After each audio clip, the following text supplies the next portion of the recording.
കമൽ സംവിധാനം ചെയ്ത നമ്മൾ സിനിമയിലെ കുറുമ്പുകാരി നായികയെ അത്ര പെട്ടെന്ന് മലയാളി മറക്കില്ല.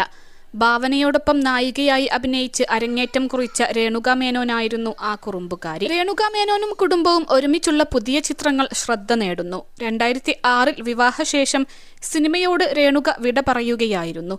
ഭർത്താവ് സോഫ്റ്റ്വെയർ എഞ്ചിനീയറായ സൂരജ് കുമാർ നായർ അമേരിക്കയിലെ കാലിഫോർണിയയിലാണ്. ഭർത്താവിനും മക്കളായ സ്വാതി, അനിക എന്നിവരോടൊപ്പമുള്ള പുതിയ ചിത്രങ്ങളാണ് രേണുക പങ്കുവച്ചത്.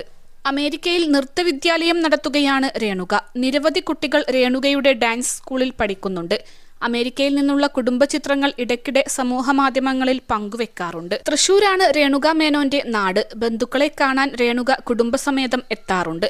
4 വർഷം മാത്രം സിനിമയിൽ സജീവമായിരുന്ന രേണുക തമിഴ്, തെലുങ്ക്, കന്നഡ ഭാഷകളിലും അഭിനയിച്ചിട്ടുണ്ട്.